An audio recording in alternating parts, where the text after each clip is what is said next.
Oi, pessoal, tudo bem? Nós vamos agora ver a nossa última matéria do bimestre. Nós falamos aí sobre bastante coisa e a nossa última matéria vai ser sobre teatro, e também sobre literatura, porque faz parte dos dois segmentos, né? E também da arte, no geral, né? Que é o Shakespeare. Então, vamos conhecê-lo. Peguei algumas páginas aí da nossa apostila, na página 21, 20 e 21. Então vamos lá conhecer um pouquinho sobre ele. Então, William Shakespeare. Então, as frases, né, que tem aí, que consta aí na apostila, no início do módulo, né, que é o mundo todo é um palco e todos os homens e mulheres meros atores. Eles entram e saem de cena e cada um no seu tempo representa diversos papéis. Então, essa frase, né, foi dita, né, foi escrita por Shakespeare. Outra que também está citada na apostila na página 19 é: nem tudo que reluz é ouro. Há mais coisas no céu e na terra, Horácio, do que sonha a tua filosofia. Então, essas frases, né, que nós lemos aí na página 19, ela faz parte aí do repertório de histórias, né, de contos e de textos de William Shakespeare, ok? É, Elas foram escritas há mais de 400 anos pelo dramaturgo inglês William Shakespeare, um dos principais artistas do Renascimento. Sua importância e popularidade são tão grandes que até hoje, no cotidiano, muitas pessoas citam falas dos seus personagens, mesmo sem ter lido ou assistido às suas peças. Nascido na cidade de Stratford-upon Avon, Shakespeare escreveu cerca de 40 textos teatrais, entre comédias, tragédias, tragédias, peças históricas e fantásticas. Pai de 3 filhos, Susana, Judite e Hamnet, ele também trabalhou como um ator e foi sócio de uma companhia teatral e de uma casa de espetáculos em Londres, o Teatro Globe, que significa globo em inglês. Mas apesar de ser tão conhecido e estudado, ninguém sabe ao certo como era o seu rosto. Muito interessante, né? Tantas informações e o rosto dele é um mistério, né? A gente tem aí algumas imagens, né?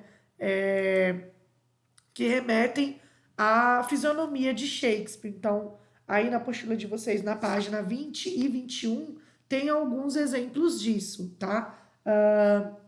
Na página Na página 20, nós temos essas duas imagens. Então, a gente tem aqui uma gravura de um possível retrato de Shakespeare, ilustrou a capa do primeiro volume de suas obras publicadas em 1623, tá? Então, a ideia seria a partir desta obra, tá?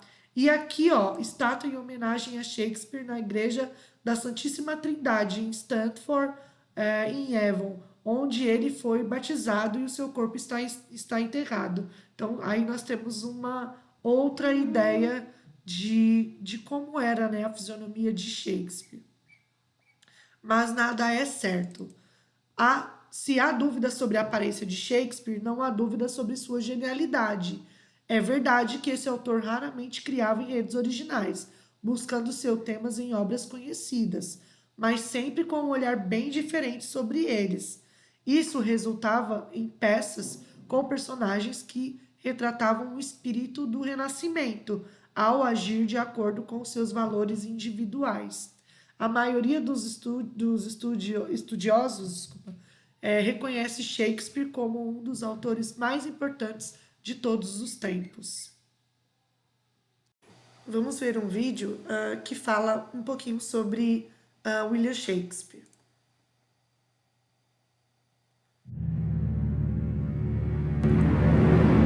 Meu reino por um cavalo. Ser ou não ser, eis a questão. Somos feitos da mesma matéria de que são feitos os sonhos. Existe algo de podre no reino da Dinamarca. Estas frases, dentre as várias outras dignas de citação, são ditas em algumas das peças teatrais criadas ou atribuídas a um grande escritor, poeta e dramaturgo inglês que viveu em fins do século XVI e início do XVII. Seu nome, William Shakespeare. Estes seriam, possivelmente, alguns dos retratos do artista feitos por pintores de sua época.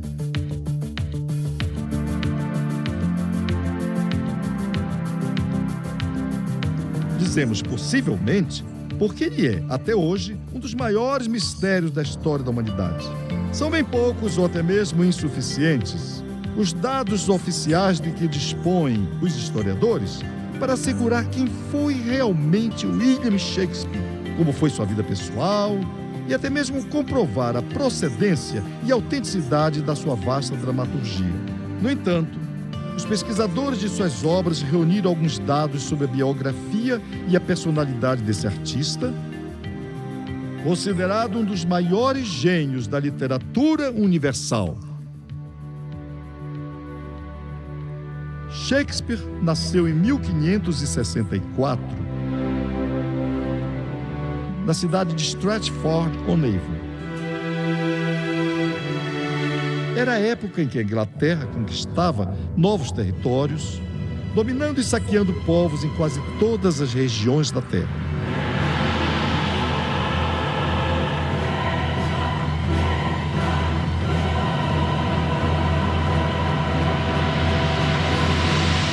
Assim, o grande império colonial, sobre o qual reinava Elizabeth I, a chamada Rainha Virgem.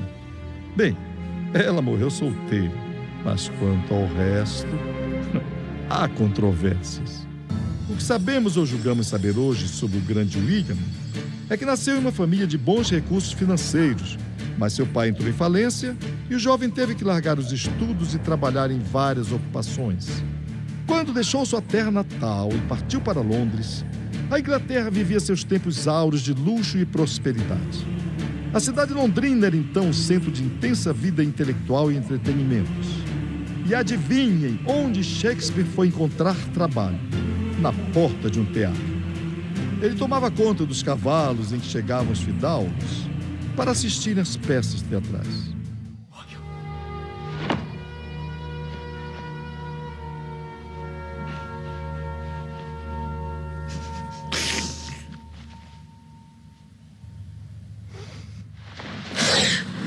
Acabou passando depois para dentro do teatro.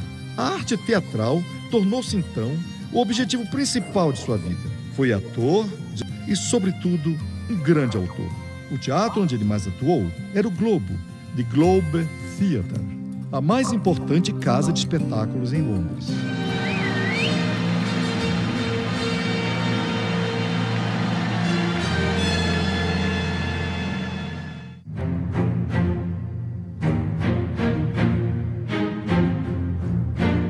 O palco era de um formato especial, até hoje conhecido como palco elisabetano. Os cenários eram bem simples, mas as vestimentas dos atores eram muito ricas. Só que os figurinos nem sempre eram apropriados ao assunto ou à época da ação da peça. Todos os papéis de mulher eram representados somente por homens. As sessões começavam à tarde e duravam de 3 até 4, 5 horas seguidas. O começo das funções era anunciado por trombetas. Shakespeare escreveu muitos contos e sonetos, mas nos deixou, sobretudo, comédias e tragédias que até hoje têm sido representadas ou adaptadas para o rádio, óperas, balés, cinema e televisão.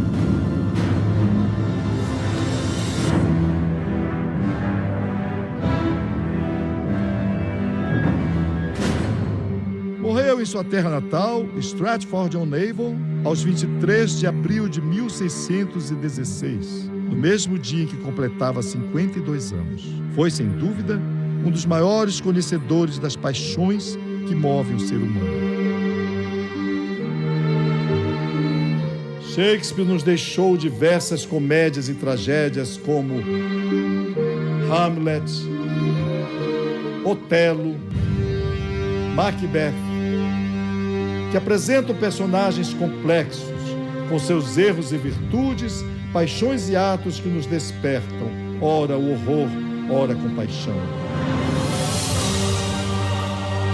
Em 1606, Shakespeare nos deixou a sua obra máxima da maturidade, a história de um velho rei da Bretanha nos tempos e que é considerada, depois dos clássicos gregos, a mais alta realização no gênero da tragédia.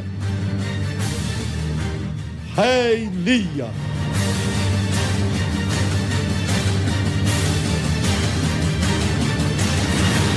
Esse vídeo ele é bem completo, ele fala tanto, né, da história de Shakespeare como das suas obras, e a imagem, né, que passa de filme mostrando a história de Shakespeare é de um filme chamado Shakespeare Apaixonado, que eu procurei na internet, só encontrei no Telecine.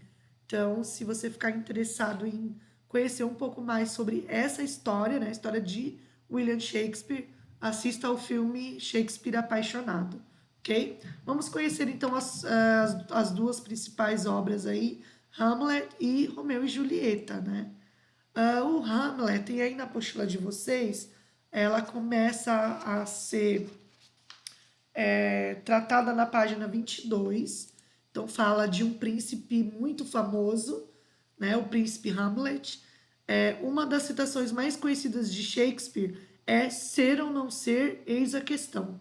Esse questionamento sobre o sentido da vida é feito pelo príncipe Hamlet, da Dinamarca, na peça que leva o mesmo nome do personagem. Nesta tragédia, em 5 atos, o pai de Hamlet é assassinado pelo irmão, Cláudio, que se casa rapidamente com a viúva Gertrudes e toma o trono. O rei morto surge como um fantasma para Hamlet, pedindo-lhe vingança, e o príncipe passa a se fingir de louco como um plano para vingar a morte do pai. Que tal estudar um pouco mais sobre essa obra? Afinal, Hamlet é uma das peças mais encenadas do mundo. Há várias adaptações que você pode consultar, inclusive em quadrinhos, como a indicada a seguir. Então, aqui a gente tem o príncipe Hamlet e sua mãe Gertrudes, né? E aí o fantasma, né, do rei é uma pintura. E aí na apostila de vocês ele cita um quadrinho, né, um livro do autor, que é de uma adaptação ilustrada, tá na página 22, ok? E para facilitar para vocês, como nós estamos nesse mundo interativo, né, na internet e nas aulas ao vivo, né, ou aulas gravadas, eu vou deixar em anexo no Classroom esta versão, que é uma versão animada e ilustrada. Então eu só vou mostrar um pedacinho para vocês. Vou até dar uma passadinha a mais aqui, pode ó. querer Então recuperar as terras uma do seu pai adaptação, perdeu, é um quando foi resumo morto da pelo obra de antigo rei. Hamlet, tá? Laertes, E uns um desenhos jovem assim homem, bem pede simples, mas permissão ao que seu pai, fazem que faz parte toda da a corte, para graça aí retornar do ao seu país estudo, natal. ok? Seu Então eu filho vou é deixar esse vídeo da história completa para quem achar ela bem interessante. Eu assisti, é bem legal. Eu vou deixar em anexo no Classroom, aqui no Classroom, ok? Então vamos conhecer aí um pouco sobre o palco do Hamlet, né? Surpresas de Hamlet. Deixa eu só voltar aqui um pouquinho e vamos começar, na verdade, por aqui. Então, surpresas de Hamlet. A peça Hamlet é repleta de curiosidades. Hamlet é um personagem extremamente inteligente, mas seu nome de origem nórdica quer dizer tolo, ou esperto, que finge ser tolo. Um dos filhos de Shakespeare, morto ainda criança, chamava-se Hamlet, nome que tem essa mesma origem. Outro elemento interessante é que Shakespeare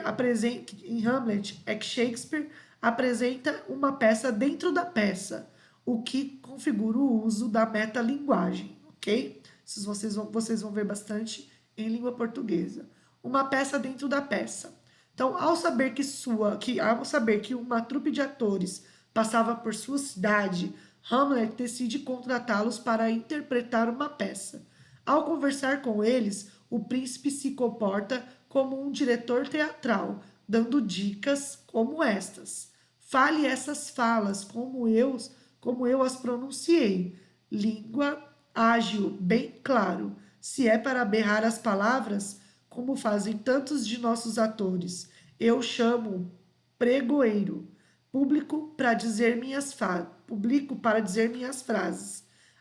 Ajusta o gesto a palavra ao gesto, com o cuidado de não perder a simplicidade natural, ok?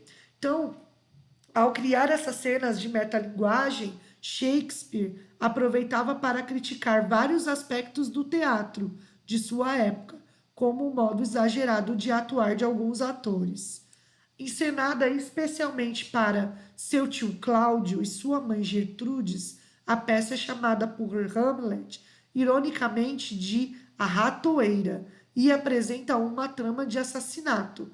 Com isso, Hamlet pretendia testar a reação de Cláudio caso ele fosse o assassino de seu pai. Muito provavelmente iria se perturbar com a peça e assim cairia na armadilha como um ratinho, ou seja, estaria assumindo a culpa, ok? Então, essa peça, né, esse texto de Hamlet fala sobre isso. Depois assistam o videozinho, é bem legal, tá?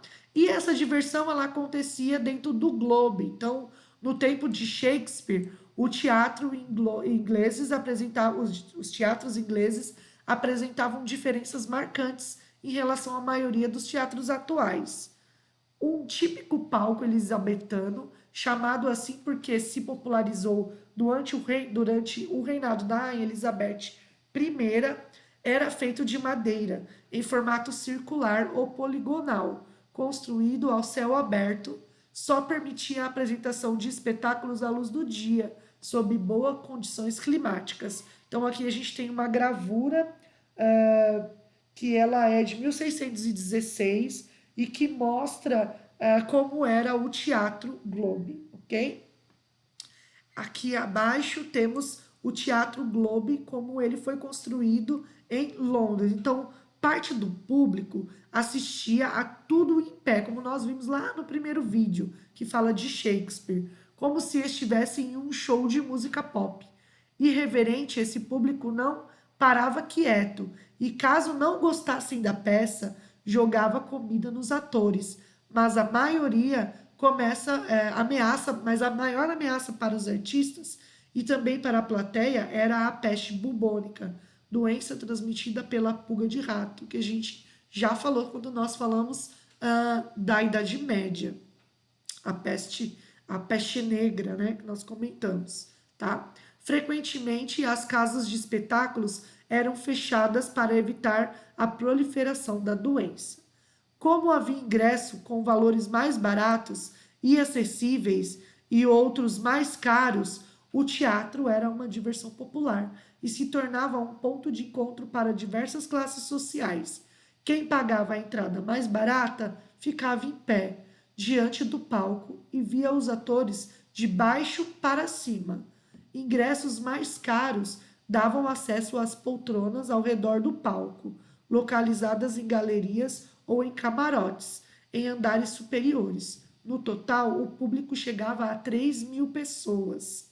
Como nós vimos lá no vídeo, no primeiro videozinho, o curioso é que as mulheres podiam assistir aos espetáculos, mas eram proibidas de trabalhar como atrizes. Os papéis femininos costumavam ser representados por meninos adolescentes, ok? Então, as mulheres elas não podiam trabalhar aí no espetáculo. No dia 29 de julho de 1613, durante a apresentação da peça Henrique VIII, Shakespeare, o disparo de um canhão cenográfico, ai, desculpem, eu acabo engasgando em algumas palavras. De novo, o disparo de um canhão cenográfico ateou fogo na cobertura de como do Teatro Globe, era como se fosse uma palha, tá? Era como se a parte de cima do teatro ela fosse toda envolvida de palha, ok? Palha, como se fosse palha costurada, tá? Em pouco tempo ele foi destruído pelo incêndio.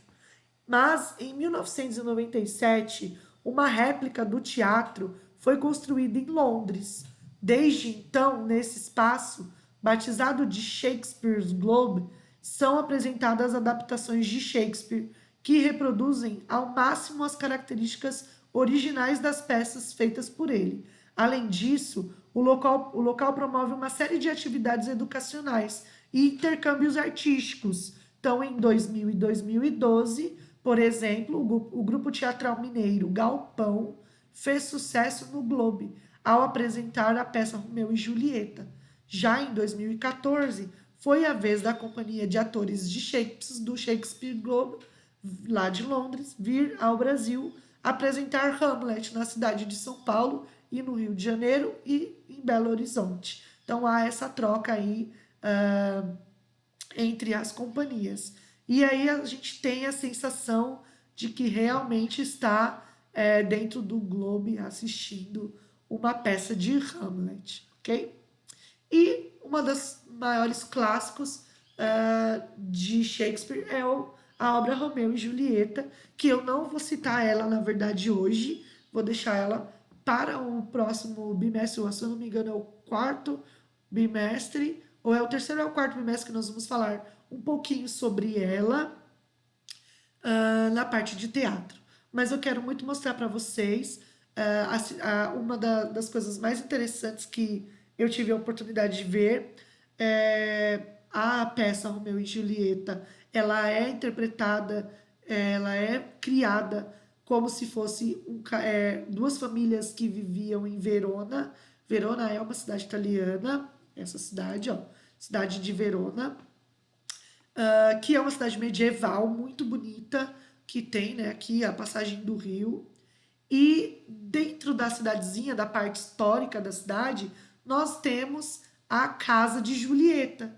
Então eles construíram, né, diz a história que é a casa original de Julieta, mas como a história é criada por Shakespeare, o inglês não existiu de verdade a casa de Julieta. Mas como é uma história aí desde o Renascimento, eles promovem, né, essa construção, né, criam essa casa de Julieta dentro da cidade de Verona, onde acontece a história. Então vira assim um local de visitação para o público no geral. Então aqui nós temos a sacada onde Romeu fala com Julieta e tem até um filme, Cartas para Julieta, que tem no Netflix, é um filme muito bonitinho e que mostra, né, todo o sucesso desse local, aparece esse local e fala, né, que as mulheres do mundo inteiro vão até a casa de Julieta para escrever cartas falando dos seus amores, né? Porque é uma história de amor. Porém, hoje, né, e elas colocavam essas cartas aí nas paredes do lugar. Porém, foi proibido acontecer isso, né? Foi proibido colocar as cartas para Julieta, que as Julietas até recolhiam para poder responder, mas isso hoje é um ato proibido. Mas as pessoas não deixaram de deixar, né? Vou usar essa, fica estranho, né? Não interromperam esse ato de deixar o recado para Julieta. Porém, hoje ela é um pouco estranha aos olhos de quem vê, né? Hoje as cartas, né, as mensagens são deixadas dessa forma na parede, em gomas de mascar, em chicletes. Olha o tanto de chiclete colado na parede da casa de Julieta. Nos buracos a gente ainda consegue ver as cartinhas todas amassadinhas, ó, esmagadinha dentro dos vãos, né, dos tijolinhos. Mas a grande maioria são letras, né, as siglas dos nomes do casal que são escritas na goma de mascar. A goma de mascar, quando ela endurece, ela vira assim realmente uma massinha. Então ela faz parte agora da estrutura da casa de Julieta. Então é muito angustiante, assim, até um pouquinho nojento você se deparar com essa parede totalmente preenchida de goma de mascar e aí você vê as escritas, né? Como D e J, tá vendo? Ó, N, I, A e P, que são os casais. Ou eles compram esses cadeados em formato de coração, ou levam, né, os seus cadeados e escrevem aí o nome ou a data do casamento ou o nome do casal e prendem na grade da loja, né, na grade da entrada da casa de Julieta. E esses cadeados são trocados por um tempo. E aquelas que sofreram muito por amor, elas colocam band-aids, olha, tá vendo? São band-aids, tipos de band-aids que elas colocam na parede ou na porta para pedir a cura, né, daquela dor, daquele sofrimento. Então, realmente é algo muito interessante. E outra coisa também interessante é a estátua de Julieta, que é essa daqui, que fica no centro, olha lá os chicletes ao redor, que fica no centro do hall, né, ali da entrada da casa, aonde diz que dá sorte no amor você segurar no seio de Julieta. Então, eu não perdi a oportunidade, porque eu ainda, né, tenho esperança em ter sorte no amor. Então, eu, claro, corri e fiz aí esse ritualzinho de colocar a mão no seio de Julieta. Mas a minha cara de feliz mesmo era de estar num lugar histórico como esse, onde Shakespeare faz parte do cotidiano ali da cidade. Temos aí o tributo a ele, que fica bem na porta de entrada da cidade, com um trecho, né, onde ele cita Verona, né, nas muralhas de Verona, onde ele cita as muralhas de Verona no texto de Romeu e Julieta. Então aqui é uma homenagem a ele na muralha de Verona. E é uma cidade que hoje é conhecida mundialmente e visitada pelas pessoas do mundo inteiro por causa da obra de William Shakespeare, o inglês, Romeu e Julieta. Ok? Quem tiver curiosidade em saber a história, ou não conheça, né, ou porque gosta da história, assista Cartas para Julieta ou o filme Romeu e Julieta, que também é bem bonito e tem aí, eu acho que na internet, não pesquisei se tem no Netflix, mas eu sei que em alguns outros sites de filme a gente encontra. Então, realmente tem muita coisa aí para a gente conhecer sobre Shakespeare, sobre as obras maravilhosas que ele deixou aí para a humanidade. Ok? Espero que vocês tenham gostado. É a nossa última matéria sobre o período do Renascimento. Tem muita coisa para falar, tem muitos artistas maravilhosos, tem muitas curiosidades, mas vocês vão estudar ainda muitas vezes o Renascimento, porque ele é um dos períodos mais marcantes da história da arte, e vocês vão ver ainda ah, muitas outras histórias sobre este período. Tá? Um beijo, pessoal. Até a próxima aula. Espero de verdade que vocês tenham curtido esse bimestre assim como eu. Um beijão e até mais.